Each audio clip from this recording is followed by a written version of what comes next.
The fights are going to be incredibly educational and fun at the same time. It works. Welcome to Digital Fight Club Dallas.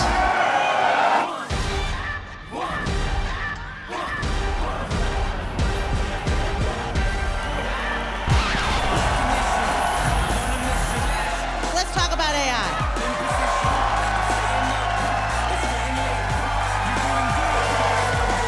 Cybersecurity is the same damn thing across all industries. Thank you, ladies. This is what Fight Club is all about.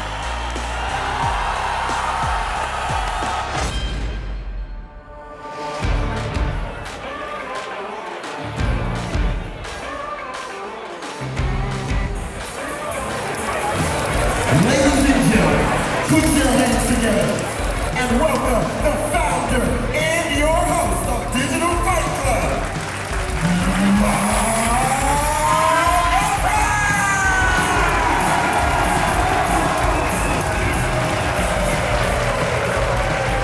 Thank you. All you people that were paid to do that, you can sit down now, but I appreciate that. Welcome to Digital Fight Club Dallas.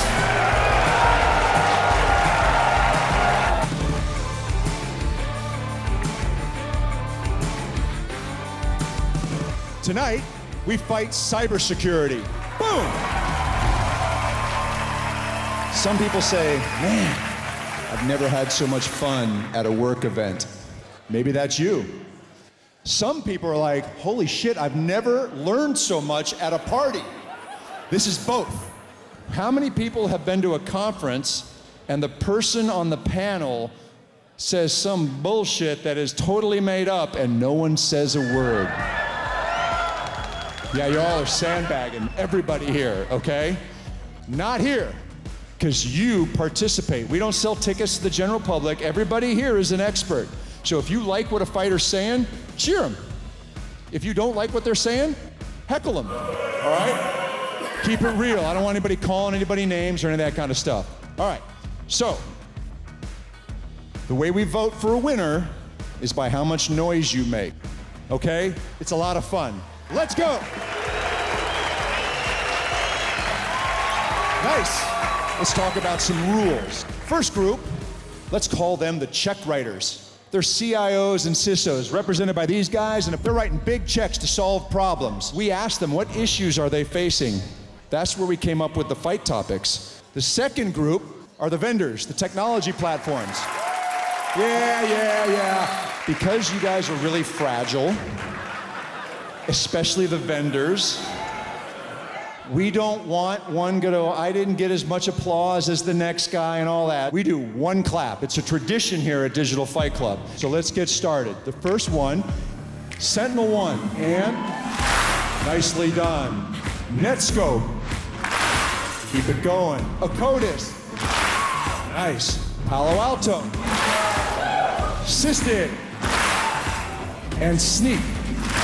Now, let's meet our referees. Jim Castle, CISO, Kimberly-Clark. First time, so it should be exciting. Everett Bates, Crunchyroll. I'm curious to see the comparisons they make between this and other industries. Jimmy Mills, Texas Instruments. I'm really just passionate about the space since I've been in it, so really looking forward to the debate tonight and seeing what kind of fun we can have.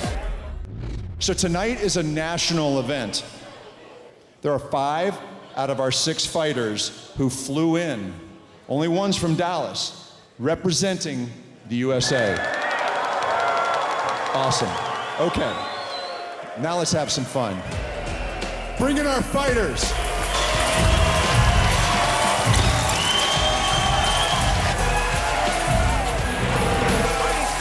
Yeah. Let's kick the tires and light the fires, Big Daddy. Let's go. My name's Sean Tufts. I'm a managing partner for Optiv, and I live on a beautiful farm in beautiful Boulder, Colorado. I'm going to win Digital Fight Club because I've made a career out of reading my opponents and thinking on my feet. Hi, I'm Joanna Dempsey. I live in Sterling, Virginia, which is about 40 minutes outside of Washington, D.C., and I am the Vice President for Cyber Solutions with ECS. I agreed to fight because I like a challenge and because protecting critical infrastructure is potentially the biggest challenge of our time. let's give it up for the former Carolina Panther linebacker, Sean Tufts.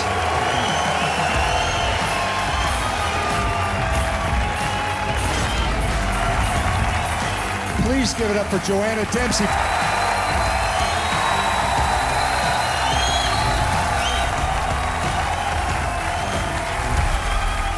Joanna's going first. Joanna, you got 30 seconds, maybe a little bit more if I'm feeling generous. Right, Go we for got it. Good evening, guys. I'm here to represent the federal government as it relates to critical infrastructure. Come on! So I'm here to argue that the federal regulation around critical infrastructure protection is timely and relevant and appropriate and is going to result in a cascading effect of improving security controls for all of us that will benefit us. Come on, guys! Hi, everybody. My name's Sean Tufts. Everything we do in critical infrastructure starts with the foundationals, and we've missed a big gap there, so we got to hurry up. How many people in this room have worn a hard hat before? Every day you all go into power plants and terrible places and make our life work, and we need our fundamentals. We need asset inventory, we need vulnerability management, and we need patch management. We have to have those things, otherwise we're an incomplete system. That's where we need help, not interference from the federal government. All right, here we go. You got a rebuttal. Go for it. All right, I'm standing up. We're taking this seriously now. So first of all, who pays taxes? Everyone pay taxes? All right, I knew this was going to be a tough crowd. Let me ask you a question. As you're looking at your future and your children's future, what is the government's role? It's protecting the people, right? I would argue that the number one job, thank you, ladies. I got some ladies out here at least cheering for me. All right. You're up. Protecting starts with us, right? We know this equipment, we know how this stuff works. We know that when something goes bad in the middle of the night, we know exactly what that person looks like that has to get out of bed and drive down to the factory. We know exactly what that looks like, and our cyber needs to be built by us. We need to have a hand to say, we need this, we need that. Pouncing it. You got 30 seconds. So number one rule of cybersecurity, how do you protect what you can't see, right? So as the federal government, protecting what we can see starts with an understanding of the landscape of the cyber assets that are out there, and critical infrastructure is very vast, and we need that visibility in order to protect it. That is the one spot we might agree. We gotta have visibility. Right now, if we get handed something from the government that says, hey, go research this, we don't know where to start. We're missing some critical controls on our critical systems to find out what our assets are. We can't take something from CISA that says, hey, there's a defect on the system, unless we know where the system is. So we need that partnership, and right now we gotta build that up, and we don't have that as an industry, and we gotta make that move. Joanna? It's all about partnership, and where do you start? You start with an understanding of what's on the network and what's in these critical infrastructure devices. The cascading effect is going to be critical, and I would like for our federal government to be able to help, and they can't help if there's not an understanding of the incidents and then the investment that's going to drive better protection. Cool. One more rebuttal round. You go. That's awesome. We need that resiliency, and that's up to us to build out and then show you what best practice looks like. The place we need help is to lead on the front for securing us the visibility so we can go hire right.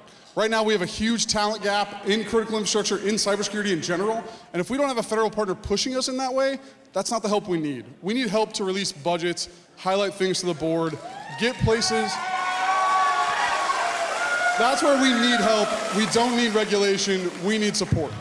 Joanna's got the last word before we go to our refs. The regulation will drive the investment, so this is the starting point of more investment and more dollars for all of us in defending these critical systems. All right, listen up. We got a question from the refs. Jim? I'm going to go to Joanna. So a lot of people look at the federal government as do as I say, but not as I do, right? So you are writing regulations, but the federal government is one of the most compromised entities in the world. How do you reconcile that? That's a valid point. I think that the reality is that there's a lot that is do as I say, not as I do, but do as I say is critical, and so we're learning collectively what the threat landscape actually is and understanding what we need to do to protect our systems. So I would say the partnership needs to be strong, the federal government needs to protect their own assets, and then they need to provide guidance and resources to help do their same. All right, Sean, what do you think? We want that public partnership to work, and we need to push back and say this is going to work, this is not. We're in Dallas, Texas. This is an oil town. The regulations that TSA came out with were entirely unhelpful. Div 2 from the TSA said has SOAR. It said be zero trust. That wasn't helpful work. We have to be up to us to push back and say this is working, this is not. We want more here, not over here. Do you want to counter? I'm giving you a freebie. How do you know what's working and what's not if you don't have visibility at scale? It is very, very easy when you walk a plant floor to see what is not working. And we got a lot of broken systems and we need a lot of help to fix it. Walking through that walls and saying, hey, this isn't working, we got a cell antenna here in this spot. This isn't segmented, we have no firewall controls here. We still have flat networks, that's still a thing. So walking through those environments, it's not hard to see where improvement can be made. You see how hard this is? Who else has a question? Come on, Jimmy. All right, so we talked about skill sets a little bit. We know it's a huge challenge in regular enterprises. How can you actually build it in OT spaces, ICS spaces, when we don't even have enough cyber people? The way we build a cyber practice is we take two methodologies. We take someone from a vulnerability management team at heavy infrastructure, and then we take someone right out of a refinery, right off a pipeline, and we sit those two people together. They're business partners. They cross-train each other. Every product they do is a joint product. Everything they do, we have to share our intelligence. We are retiring a workforce that built this country, and we have not thought about replacing them. We have to bring the hard hats next to the fancy socks. We got to make those connections. Joanna, how do you do it? I'm actually going to partially agree with that if that's permitted as the rules. It's okay to agree with it. It's your fight. All right. So as IT and OT start to really converge, I think we can take a lot of people from traditional IT and bring them in and partner them with OT practitioners to help strengthen networks. A lot of the same rules apply. You want to rebut? Because we're going to vote. It's your last chance. A lot of the same rules apply. That's absolutely true. And in the critical infrastructure space, we have to start with our knowledge. We have to start at those protocols. We have to start at those machines and bleed up into IT. We can't take every piece of IT trash that no one liked that's going to force it into a refinery. That does not work. We got to start from the bottom and build it up. All right, you got the last word, and then we're going to vote. No more questions? All right, last word. Critical infrastructure, arguably the most important thing that we have to create a country that is safe and secure for ourselves and for our children. Why would you not want the federal government to understand and assist in how we do that? All right, here's the fun part, all right? Now's when we vote. Give it up for Sean Tufts.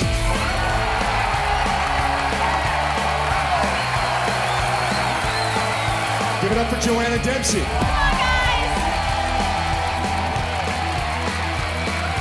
In a very, very, very close fight, the cool little pink baby digital Fight Club gloves go to Sean Tufts.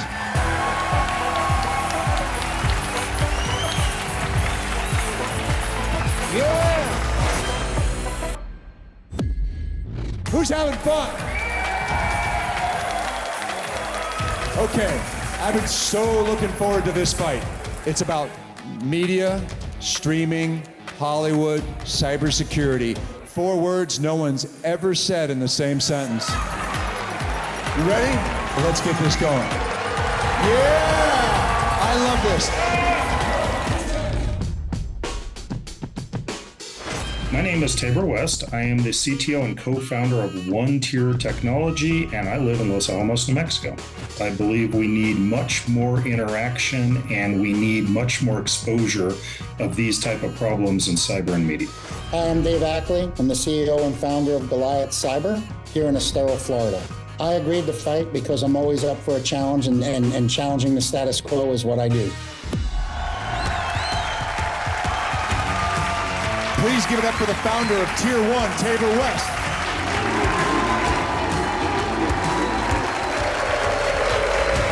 Please give it up for the founder of Goliath, Dave Ackley.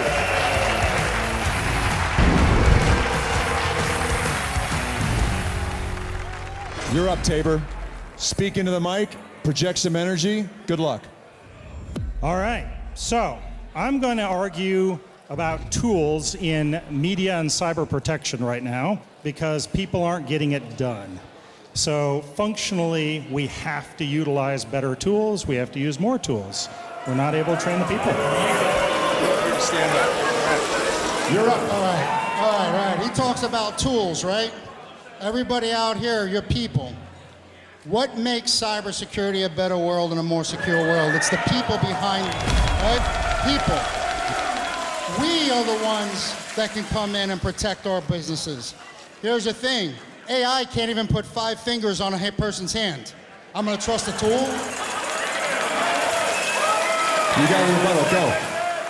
Yeah, so the issue with people right now is we're not making enough of them, okay? We don't have the programs in place.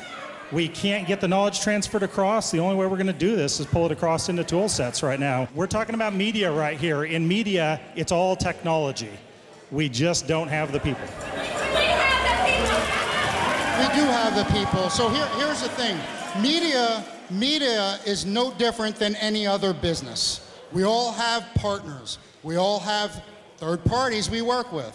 The problem is, I'm gonna take something from the first fight. The federal government wants to tell you how to run cybersecurity. What's the best thing to do? Well, why don't you bring out some funds so that or tax break these organizations to train people to be a better world? Tools are tools.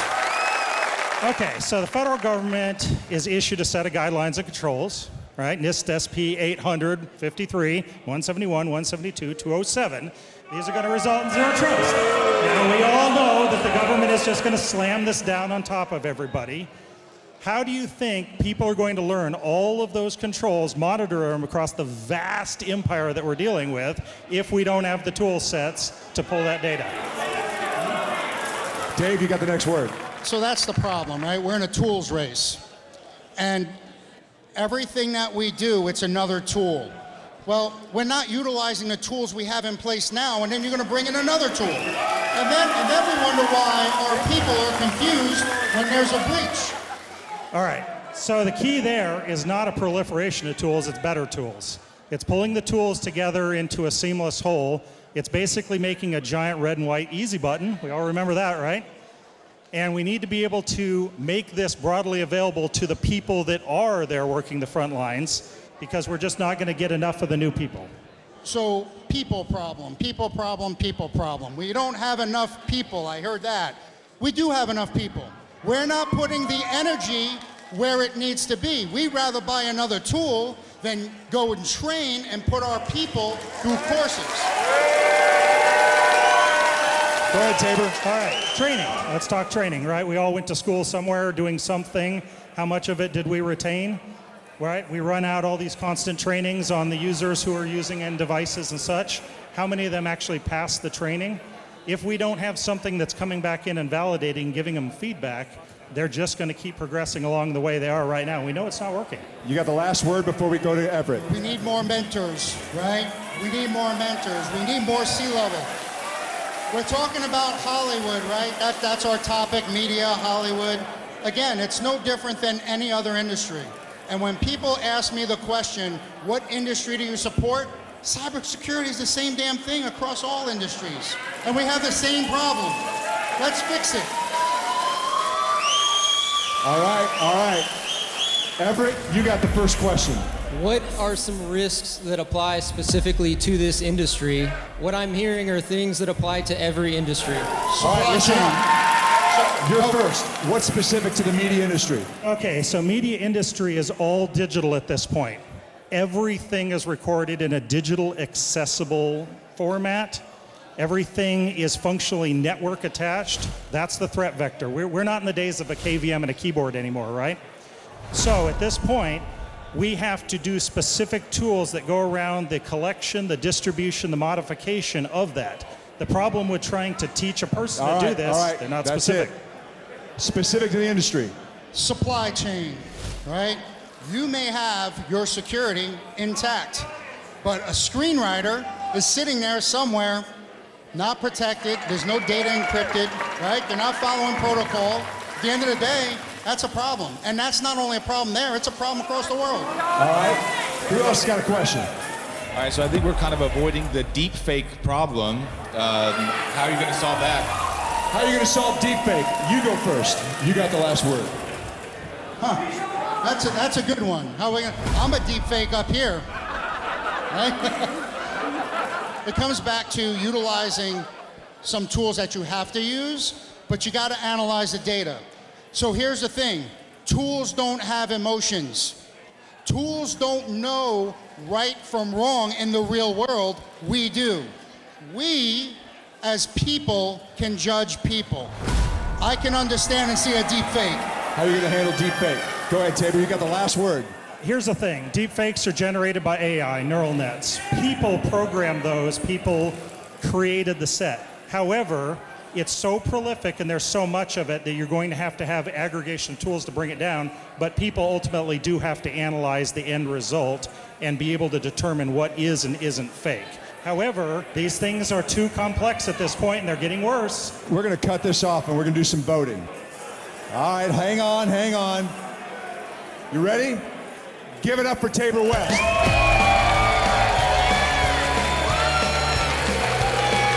Let's give it up for Dave Ackley.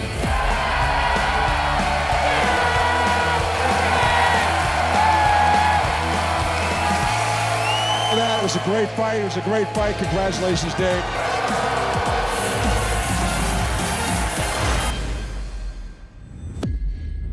How many of y'all use ChatGPT? That was lame. How many of you even know what ChatGPT is? It's going to be a good fight. Our third and last fight is going to be on what if my organization is using ChatGPT and my crazy marketing team is going hog wild with it and I don't know how to secure it. My name is Tera Davis. I am the CEO of CyberOne and I live in Plano, Texas. I agreed to fight Digital Fight Club because I have a tremendous amount of support from both my employees and the industry. So I'm excited to see how this goes. I'm Franz Fiorim. I'm field CTO at Trend Micro. And I'm from Brazil, but now live in Great DC area. We don't need to be afraid of technology because technology can help us to be better persons and better human beings. I will win this fight because otherwise my wife will kill me. Give it up for our only Dallas-based fighter, the CEO of CyberOne, Tera Davis. All right, here we go. Please give it up from Trend Micro, Franz Fiorim.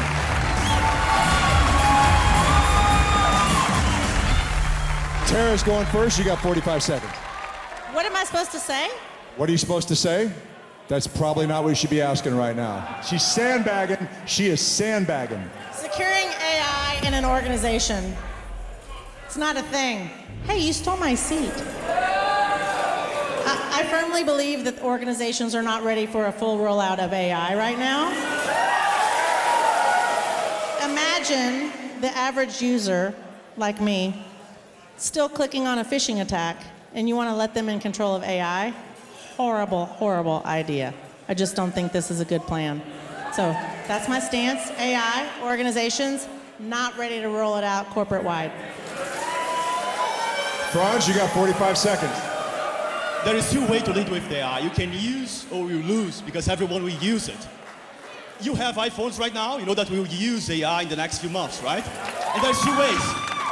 If you are resistant to the internet like 20 years ago, you're probably out of the market right now. So embrace the AI, use it. Your rebuttal. Hang on, 2018? Yeah, I got your call.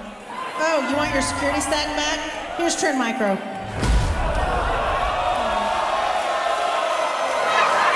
She's yielding her time to the gentleman. Tera, what are you using right now? Can you show your phone? It's Android. It's a physical phone. I don't have my phone up it's a here physical because phone. I'm fighting. I'm busy. I got my phone. I think if you're resistant to AI, I think there's a few security concerns. You can have your LLMs on premise so you can reduce the risk, but resist to it, it's like dying. So I'm going to do a rebuttal and I'm going to tell a story. Okay, I'm going to tell a story. Let's talk about AI and LLM and all these fancy things with 3 letters or 2 letters. I know somebody who drives a Tesla, self-driving mode, the car glitches, he goes to reboot the software, which frankly it allows you to do while you're driving, okay? Light goes from green to red and he T-bones another car. So let's talk about AI. Franz? Okay, so where are you storing your source code? Your source code is local? It's in GitHub? What is your source code right now? That means you're afraid of AI, you're afraid to help your developers to develop software faster or not? My argument is not that AI is bad. My argument is that AI is not ready to be rolled out to an organization. There's a couple of safe ways. You can include guardrails in your AI. You can have detection models on-premise. So why to be afraid? It's afraid to go outside. You can go outside, you can run. All right, one response, and then we're going to the questions. If I use AI on-prem only, I have only the data from my own organization that it's learning from, which is shit. That's it. Okay, this is good. Jimmy, you got the first question. Let him have it. It's a bit tough. There's a lot of questions I want to ask now. Business is already using AI, whether we're ready or not. How do you actually secure it for your business? Because if you don't have a business, you don't have a company. Oh, that's my argument, actually, is I don't think it's ready to be secured properly. So if you're using Microsoft Copilot, it can only learn from the information inside your own organization. Again, not a full-fledged AI solution. Did you reach the ELA? Franz, go ahead. How are you going to make sure? Hold on. Franz, you go. Did you reach the ELA? Did you reach what it's doing there, Copilot? When you go to sign something to agree with the terms, are you reading them? Problem is the data analytics. Your data is not how secure you think. Outstanding. Who else? Oh, Everett's got one. Listen up. I'm hearing we're not ready for AI, but both of you and many people here sell solutions that have AI already embedded in it. So what are we supposed to do in the environment? Franz is going to go first on this one. Everyone is using AI. Everyone should use AI. Everyone should take advantage of it. Of course, there's security concerns, but there's security controls. You can implement guardrails. It's like having your data in the internet. You need to control it, of course. But it's not like close your locker, be inside home because you're afraid to go outside. So why not use?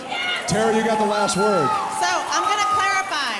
The argument is not, is AI something we should use or not? The argument is, should we roll it out organizational-wide? The answer to that is no. So we are using it, but it should not be used by every person inside the organization. All right, it's good. This is good. This is what Fight Club is all about. So give it up for Tera Davis.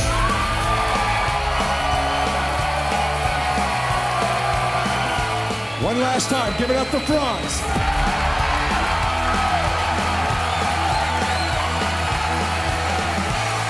One of the best fights I've ever seen at Digital Fight Club, and the winner is Franz Fiorim.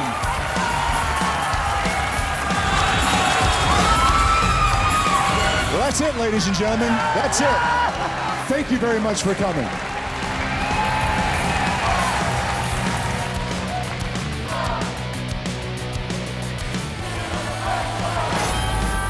Unbelievable. The energy of the people is unbelievable. Obviously, there's a message out there that we need to invest in people, in cybersecurity, in all industries, and start looking forward to how we can help. Dallas, Texas is so great to have this event, to come out and support us as we debate really important topics. It's been fun. The first rule of Digital Fight Club is that you talk about Digital Fight Club.